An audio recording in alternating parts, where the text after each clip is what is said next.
Welcome, students, to today's lecture with me, William Wright, over Chapter 13 of Living with Art by Mark Getlein. This chapter is going to be over architecture. Like I said, I think it's Chapter 13. The chapter over architecture is what we're checking out. Let me find the slides are on the classroom. But I'm going to go ahead and share them here. Yeah, like always. So let's talk about it. Yeah, chapter 13. Oh, wait. Yeah. Chapter 13. Here you go. Let me make sure everything is recording in progress. Boom. Yeah. Okay. Chapter 13, architecture. We're going to talk about different types of architecture in this, and we're kind of basing just like a lot of the media or mediums that we've been learning about. I'm basing it off of categories, and there's two categories of architecture. One is shell systems, and the other is skeleton and skin. We'll break those down in a minute, but here's a brief list of all the highlights. These are the types of architecture we're going to cover. I'm not going to read them all because you can read them if you need to pause to start setting up your notes. There's just going to be a series of slides about each of these. This is a pretty, I would say, vocabulary heavy chapter. I enjoy teaching it because I think a lot of people that aren't necessarily like artists but are in this class really enjoy this. And even if you are artists, it's good to know these types of structural systems. So in any case, yeah, this is what we're going. And then, yeah, the closing part is on like green architecture and some sort of innovative, newer things. And if you saw me roll my eyes just now, it's just because I don't know that stuff quite as well. It's not as vocabulary heavy. It's more just like cool stuff you'll get to see. Yeah, these are the types of structures we'll go over, and basically understanding that some of the more basic, almost like craft type arts and things like that, architecture is an art that also has a function. It's art that satisfies a basic universal need for a roof over our heads, right? We are soft, squishable things that, weather, flooding, fire, things like that always put us in danger. And so as we evolved and moved through our progress towards civilization, we understood more and more how important being protected by shelter is. So the roof is a classic symbol of protection and security. That's what even if it is a soft roof like in a tent, all humans kind of generally have this desire to be covered. Architecture demands structural stability. If it is physically stable, it adheres faithfully to the principles of a particular structural system on which the architecture is based. But yeah, basically just remember it's an art form, but at its core, architecture has a very functional purpose, and it has to be physically stable, right? So a lot of the media that we'll talk about, again, it's not so much the material, but the way that we set up the structural systems. In any case, the two systems there are two basic families of structural system. One is the shell system, and that is where the structural system is one in which one building material provides both the structural support and the sheathing, right? And we'll talk about what all that means in a minute. But basically, it's the interior thing and then the thing that goes around it. They're the same, right? Either the same material or literally you can just see, like bricks in their most basic sense, they're a shell system, right? Because they're stacked up, the bricks support themselves, and you see that the brick is the covering on the outside. Okay, so that's a shell system. That's the inside structure and the exterior cover are the same, versus a skeleton and skin system is one where there's a support frame inside that is covered with a more fragile sheath or skin. Okay, so basically it's like hiding the structural support. And honestly, the most basic version of this is like a tent, right? Tents are this way. You have the tent poles and things, and then you cover it with some sort of like tarp or skin. But also just most houses, the house I'm sitting in right now, most of the houses that you would be sitting in, there is a wooden frame inside of sheetrock walls. That sheetrock, and then if the outside is paneling or brick or whatever, the sheetrock and then the exterior brick or paneling, those in this case, they're just going to be skin, right? But then the exterior support frame is the skeleton. So they're still skeleton and skin systems. Most brick houses you see now are not actually shell systems. They're actually, the brick is just for the look and a little bit of insulation and protection, things like that. But for the most part, their structural system is, or the structural support is a frame inside. Now, schools, a lot of school buildings and stuff that you work in are going to be cinder block. So those are actually shell systems. But anyway, let's talk about the different ones. So breaking down shell systems, and just heads up, this video is just part one. I'm going to try to cover all of the shell systems in part one, and then the second half will be skeleton and skin and modern building things. So the shell system, where the inside structural support and the sheathing are the same. Here's the breakdown of all the different ones we're going to look at. Again, you can read those, but we're going to have a slide over each one, so you should kind of, you could write them down now and then fill it in, or just wait and kind of do it one slide at a time.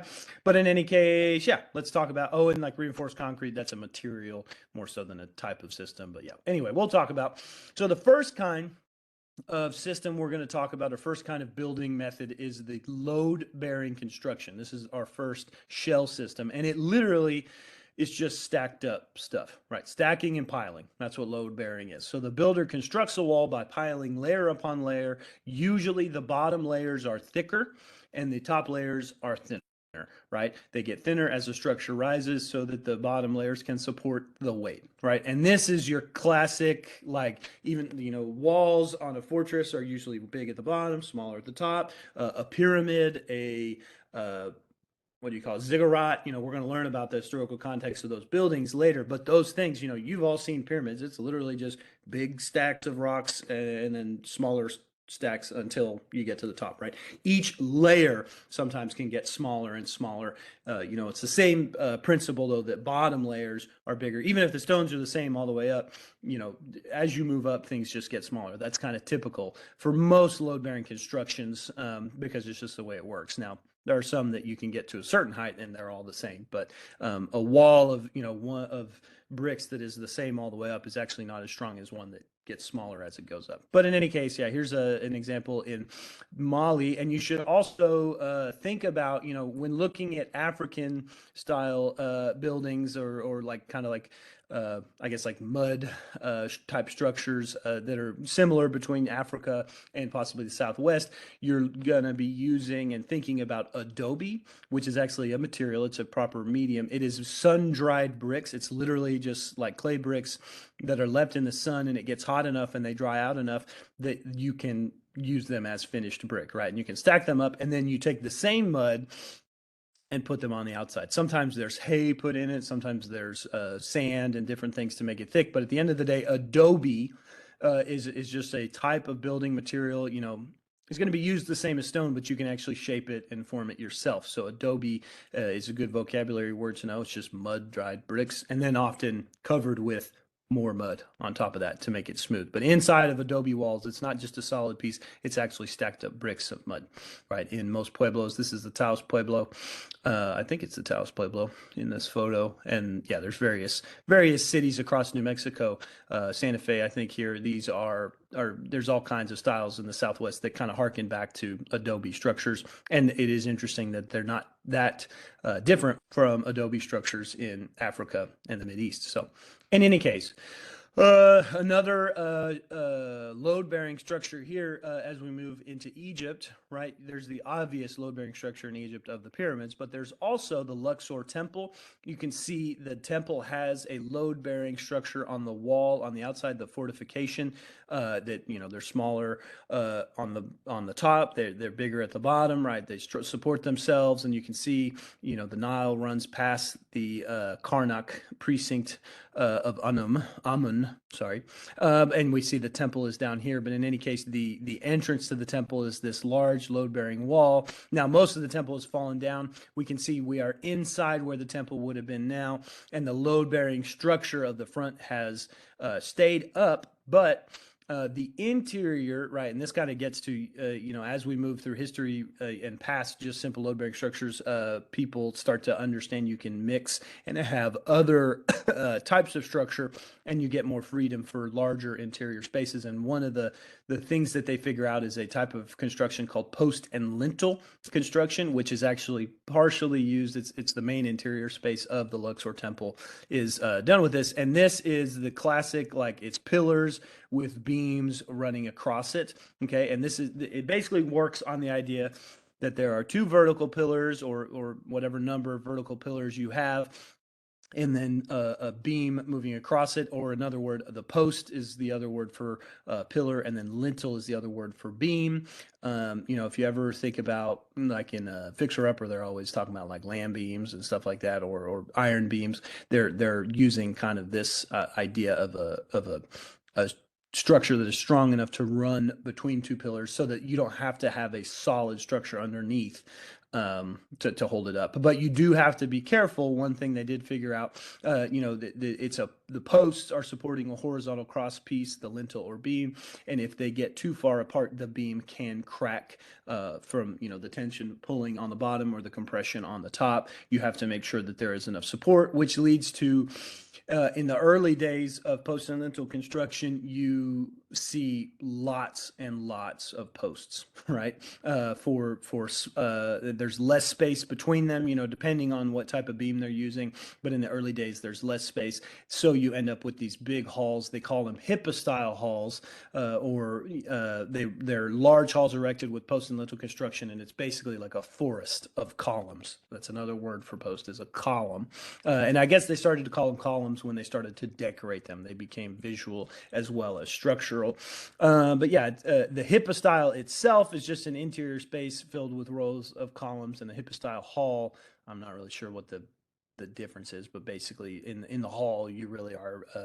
I guess the hippo-style is the space between the two, like a row of columns, and then the hippo-style hall is like a whole set of hippo-styles next to each other. But in any case, it always reminds me of the scenes in the Lord of the Rings, the Fellowship of the Ring, when they're like running through the cave, and they've got all these columns all around them. They're just massive. But in any case, we did see some of these in the ancient temples, like in Luxor, large columns filled with, or large halls filled with columns.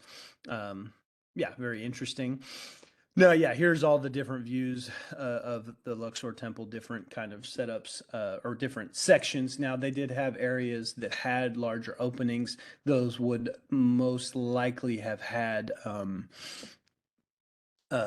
actual open interior spaces for lighting, where there weren't columns. But in any case, so there wouldn't have been a roof. It would have just been light coming through. But in any case, that leads us to talking about columns. It is worth talking really briefly about columns. And as they started, while they were using post and lintel, they decided, we should make these posts interesting. And so let's turn them into columns that are decorative and actually a part of the aesthetic of this. And so we go through time and we see a series of, I use, and I think most historians use, the Greek order, just in three different versions that kind of span time and different styles. But there are three major architectural styles that kind of correspond to the type of column. And I guess the style of architecture is broader. It's not just the column, but you can identify it because of the columns. Okay, so that's why I relate it here. So Doric, Ionic, and Corinthian columns are your three basic setups. And really, I'm not going to get into all the detail of all these words, although I think it's interesting to think about how they made the beams more complex as well as the posts or columns. But the thing to really know is that in a Doric column, the first iteration, it's decorated with a repetitive motif, but the capital is typically left very simple. I like to think of it Doric, dull, simple. It's not that they're bad, they're just the simplest version. Versus Ionic, I like to think of that because there's always some sort of scroll work at the top, and it's usually just a front and back scroll work, so that the top of it kind of looks like the top of a capital I, and the top of the column is called a capital. So the capital has that scroll that makes it look like an I. That's Ionic. And then in Corinthian, when you get to the capital, it's there's a radial symmetry of lots of decorative, like leaf and flower motifs. But usually the thing to think about is just Corinthian is really, really decorated. And it's fully in the round, like you can look at it from all the angles. And in any case, just think about those three breakdowns: Doric, Ionic, Corinthian. And then, notice the top part, the entablature, which is basically the decorative word for the beam. It gets more more and more pieces. The frieze is something we often see, some really famous artworks that are in the frieze of the structure that we're looking at. But in any case, yeah, these are just some types of columns to remember. Other structure, post and lintel structures that are really important in history, of course, the Greeks use them quite a bit. The frieze here at the top of the Parthenon is a very famous art piece. That's kind of example of an entablature and frieze that are really important, as well as the columns. And really what the Parthenon is it's a post and lintel construction of a roof and porch system around a shell or a load-bearing structure that's on the inside. They're all shell systems, but because they are built with what is showing on the outside. But the interior structure of the Parthenon is actually a load-bearing construction, so that they have a larger interior space underneath that roof, and it had a temple built inside of it. But it is surrounded by post and lintels. So this is a crossing of the two again, where it's load-bearing inside, post and lintel outside. And we'll talk more in detail about the Parthenon when we get to the section on the Greeks. But another thing to think about, the Temple of Nike, it's actually the Acropolis is something you should just know about in general with the Greeks. It's the city on a hill. That's what that means, Acropolis, hill city. And the Parthenon sits on top of it, and as well as the Temple of Nike. And the Temple of Nike is just a smaller temple with a porch made of post and lintel and a load-bearing structure for the main section of the temple. And one thing I usually quiz here in class is, what kind of column is this? And if you remember, these scrolly types would be Ionic, right? So that's I shape, Ionic, versus the Parthenon, they're Doric, right? And then we don't particularly see any Corinthian columns here, but yeah, highly decorative would be a Corinthian, but these are Ionic. Parthenon has Doric. In any case, talking about load bearing or post and lintel structure also leads you to talking about bracket systems, which is actually, I don't know, we're just going to in general kind of slide over to some building techniques that were used more in Asia. So we're not just focusing on the building techniques of the, I guess, like Mesopotamian and Mediterranean world, but we actually see some really ingenious forms, like pagodas are wood and bamboo built structures, basically really light structures, and yet they can stack them to be really, really tall, even though they're like more fragile and breakable. And one of the ways that they stack these roofs, where basically they can have porches and they can put columns, but they can have porches under these kind of Shinto style buildings because of the bracket systems that they use. Okay, so this is really what I like to highlight in Asian architecture, is taking the idea of the post and lintel, or the column and beam type structure, but then using it, you add a bracket set, which is a cluster of interlocking wooden brackets and arms that crown each column, and they allow that column to bear up to 5 times the weight it can support with direct stacking on top of it. So basically, this is one of the things that allows them to build these roofs that go way out past the main columns, right? So yeah, pretty cool interlocking brackets, bracket systems. And that also leads to similar kind of ideas, step trusses and trusses, which are basically, I guess, like interlocking brackets, or they go up from interlocking brackets, and you can essentially have roof beams, and you can actually literally, you can build them as a flat truss, which is like a beam, just a straight up beam, or you can build a roof truss that even has an angle on it. And what these trusses basically are is beams that are hollow in a way, in a sense. They're beams where they don't have to be a solid piece of material. They can actually be just small, like milled boards, and then they use the zigzag pattern to support itself and anything that you stack on top of it. So it's like, in a way, a type of bracket set, but it allows them to have solid or beams that are structurally sound, but they're not solid, right? And a stepped truss, I guess the zigzag is just a truss. The stepped truss is where it's actually like to get the roof angle. They stack boards, and each board gets smaller. But at the end of the day, it's just a section of boards, and then they can run roof supports between a series of trusses, and then they have a much lighter and more open kind of attic or ceiling area, right? And again, this is the sheathing and the truss itself. They're kind of all the same. They do usually lay some sort of roofing over the truss, but you see it. It's not covered. It's part of the structure as well as the exterior aesthetic.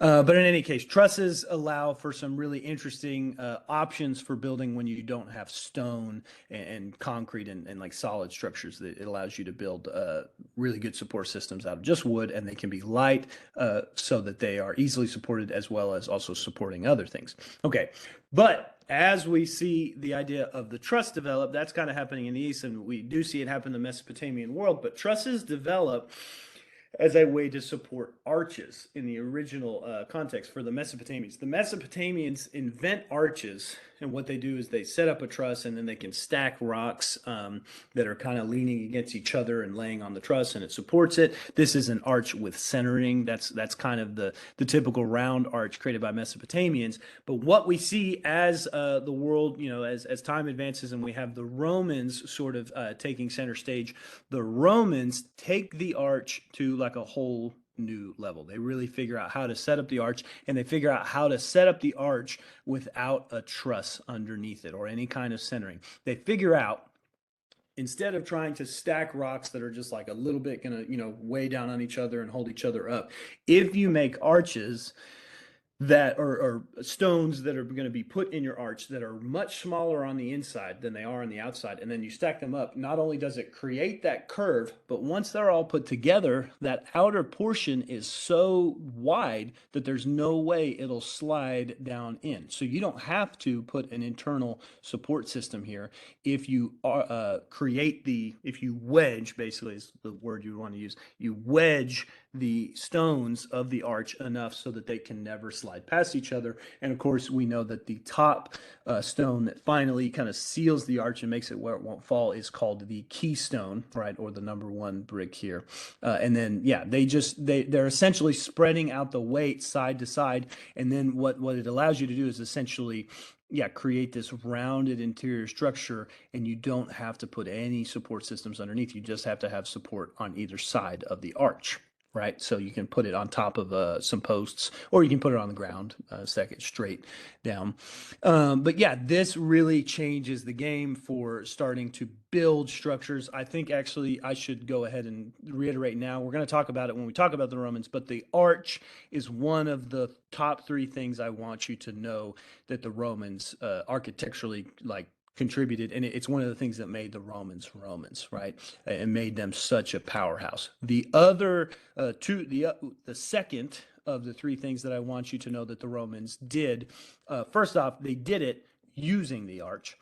But they came up with the idea of aqueducts and bridges that are built out of, they call these arcades, or like a row, a row of arches. Right, would that be a row or column? I don't know. Yeah, it's a row of arches that are just set next to each other, and essentially they could build bridges, they could build walls or large structures. It's what we see in the Colosseum. They can build full solid structures that actually aren't solid. They have that arch cut out, and so they're less material. They support more material. You can get bigger and bigger and bigger, and it's nice because in the context of a bridge, it can span over like valleys and rivers and things like that. But the arcade or row of arches, it basically sets up a way to build large structures that are supported by the many arches. And one of the main structures that Romans built are aqueducts. It's three tiers of arcades, rows, and what aqueducts, or this image here, the Pont du Gard, is three tiers of arcades, rows of arches set on columns or piers, and at least 44 million gallons of water were brought in daily to the Roman town of Nice. Basically, the invention of the arch and then the aqueduct allowed clean water to flow in and dirty water to flow out of Roman cities. So this kept them healthier, it kept them cleaner, and so that's why on top of being an architectural feature, there's just the general advancing kind of technology of moving water and plumbing, I guess you would say, that the Romans are figuring out with aqueducts. So that's why it's my number two thing, I think, that makes Romans Romans. Any case, I'll remind you of that when we get to the Roman section.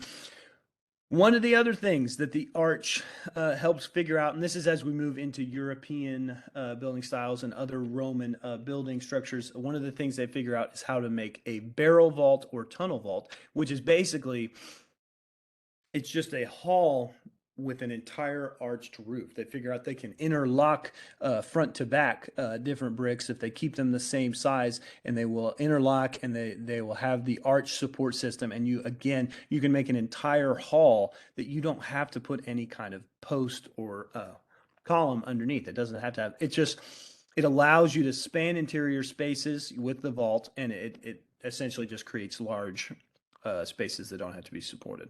It's a half round arch extending backwards from you. Arcade is a series of arches next to each other. A barrel vault is a arch that basically they're front to back, so it just makes like a hallway, right?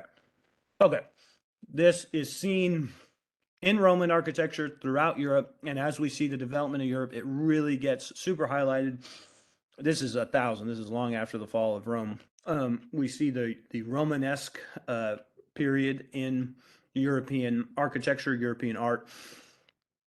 And the Romanesque period, obviously, it just harkens back to Roman architecture, and they basically, again, they figure out how to push the arch more and more and just get these large barrel vault structures out of like really strong materials. You set them on top of posts, you can get big, and the whole Romanesque period is about strength and harkening back to the solidness of Rome and all that. But again, we'll get into that in the art history section. But to talk about how it developed as far as architecture, as they kept pushing the typical barrel vault, they figured out some other things. They figured out the groin vault. The groin vault was again, it was invented by the Romans, but really highlighted in the Romanesque period. And what it is essentially two barrel vaults that are meeting perpendicularly. So they figured out they could angle it so there's like this like triangular shape that allows one barrel vault to kind of cross through another and still be supported. It actually creates a full square space underneath. But yeah, intersection of two barrel vaults equal size at right angles. They do have to be at right angles and be the same size. A bay is the space inside of it. A square or rectangular area in a building, usually defined by piers, columns, vaults, or other structural elements. It's the space inside of the groin vault. Yeah, so looking at this church, we see down the middle, it's a barrel, but along the side, sorry, I keep going back and forth. Oh, you can't see it anyway. Along the side, they're groin vaults. In any case, they're bays. And as we move out of Romanesque, more development of the arch comes with the invention of the pointed arch. Okay, well, the pointed arch and ribs. They start figuring out in the Gothic period, which comes just after the Romanesque, that two things you can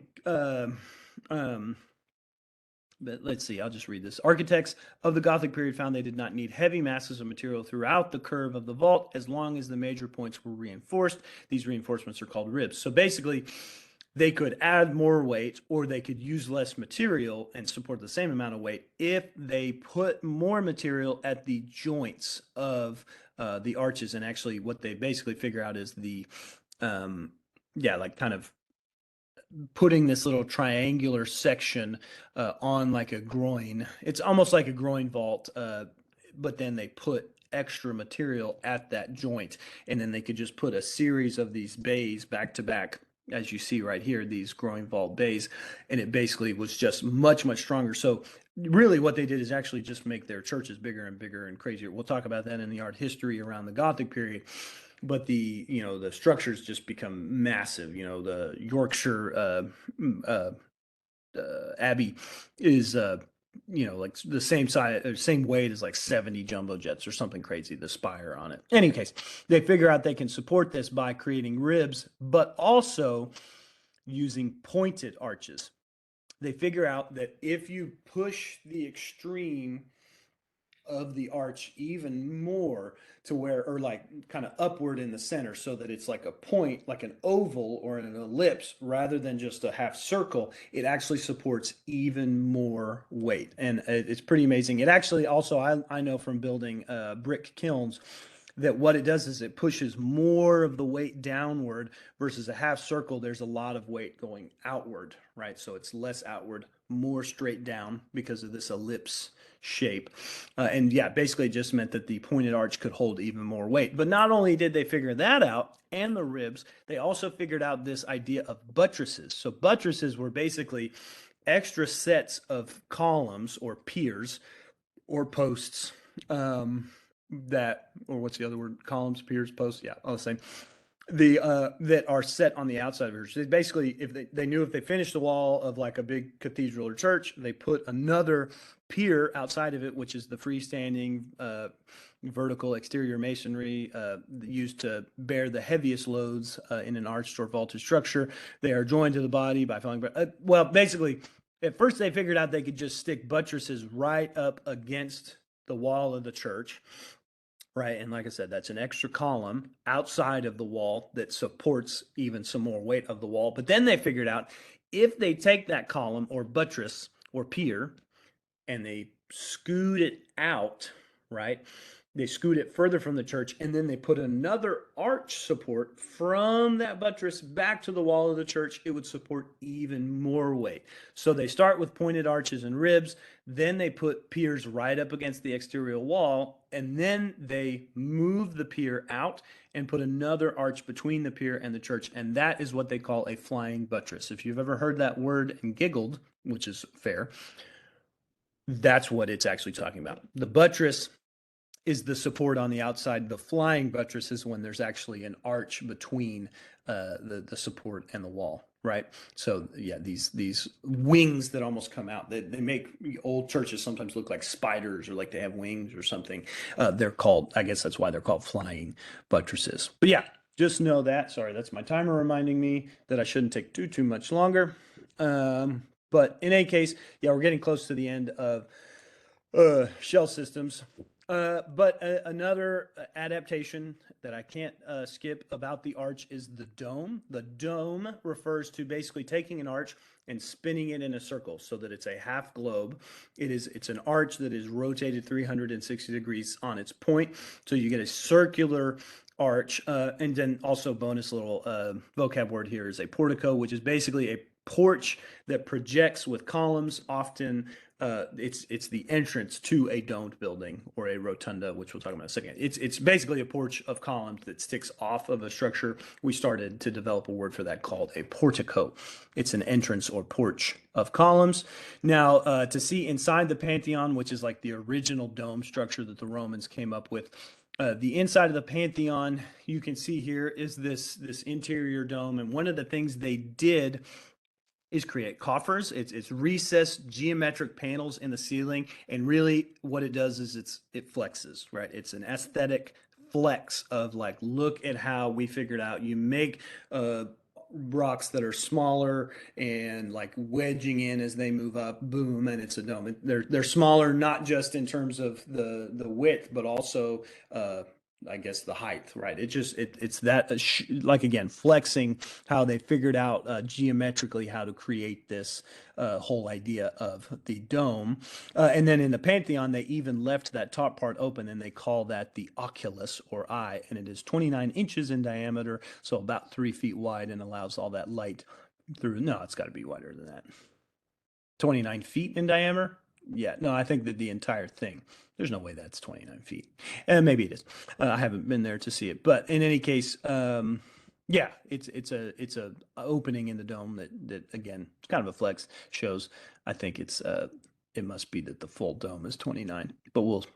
In any case, the Pantheon is also what they call a rotunda. You should know that. It is a on top or underneath the dome. It's how they figured out how to turn the dome into a walled shape instead of just being, angled all the way to the ground.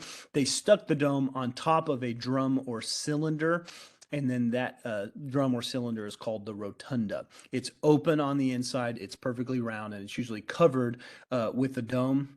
And yeah, they have one of these, the Great Wolf Lodge, I think, is that one that has the rotunda, right? It's just a big cylinder with a dome on top.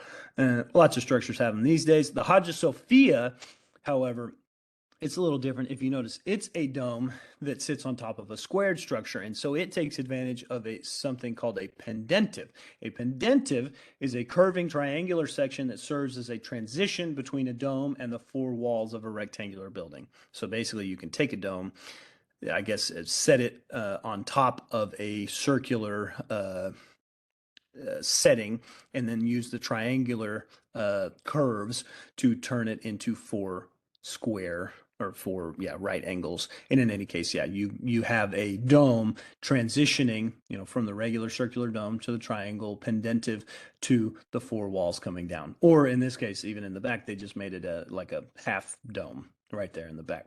So in any case, yeah, helps you go from the dome to a square structure is the pendentive. Now, talking about some other structural systems, we also see a pendentive and transition of, this is actually a pointed dome that you see on the Taj Mahal. We'll talk more about the Taj Mahal later, but you see across Persia and more east of the Mediterranean, they figure out the whole pointed arch idea. They get domes that transition from circular domes to squared buildings, so they figured out the pendentive as well. But what is a little bit different about how their arches work, and it's actually calling back to a type of arch from even before this, is if you look, there's less of the rocks that are actually curving as they move up, and it's more of they stack the rocks so they're just slightly in or out from the layers below or above it. That's how they get their domes, and it calls back to an ancient type of arch called a corbelled arch. A corbelled arch, it's just created by extending slightly each course of stone, each level of stone or brick that you put in is going either out of or inside of just slightly the layer below it. So it actually literally can create an arch this way. So a corbelled arch, that's just like a regular half circle, but you can also do the same thing to create a corbelled dome, which is something we see across India. And the Taj Mahal has that to a certain extent. Of course, it also has regular pointed arches as well. But yeah, we see this, and it's not just used, it's kind of more traditional. It goes back further in India and like Persia, which is like modern day Iran, those areas that you see the corbelled arch, but you also see it in the Mediterranean as well. But yeah, this kind of beehive dome is what they often call it. Now in I believe this was in Mycenae. Yeah, I think so. The Mycenaeans used corbelled domes, and they create actually a beehive dome. So the corbel goes all the way to the ground. This is a Greek structure, right? And they use it often for their tombs or basically their hoards, their treasure hoards. The Mycenaeans were well known for their gold. So yeah, we see it all across, like from the Mediterranean eastward. The corbelled arch sometimes gets used rather than a traditional arch. Now, in closing out shell systems, I do want to talk about the third thing that makes Romans Romans, and that is concrete. They basically figured out how it was known and used by Romans, although it was kind of used the best by then. They did know at that time that it was weaker than the concrete we think of now. It was brittle. It had low tensile strength. It couldn't fully support itself.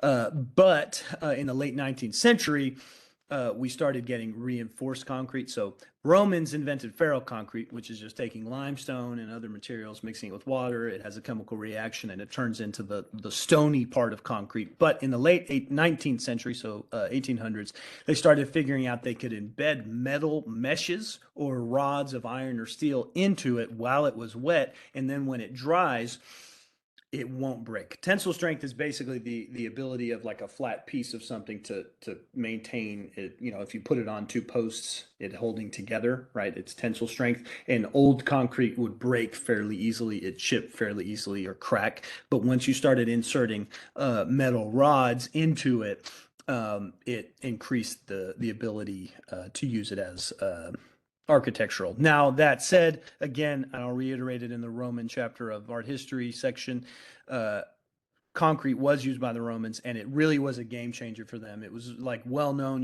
that people basically, the Romans would show up, and like the ancient Celts would be like, oh, well, they'll never get settled in quick. We have time to get ready for the attack. But then they would like wake up the next morning, and the Romans would like have a fortress, right? And it was because the Romans had figured out concrete and how to build things quickly, on top of also how to maintain cleanliness with the aqueducts and the water, and their buildings were easy to build because they used the arch so much.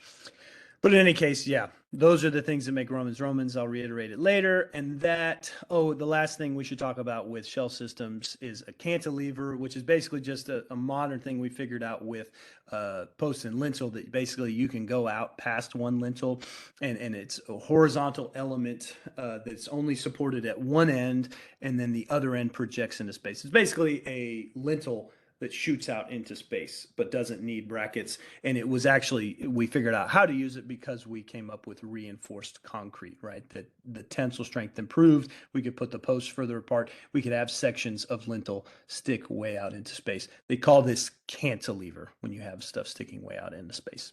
But in any case, I've spoken really quickly through this. I hope you got it. Just hit pause at any time. But this concludes part one of the architecture section. So I'm going to go ahead and hit pause and then make another video that finishes out, and I'll try to make it a little quicker. But in any case, yeah, hope you enjoyed it. Look for part two soon.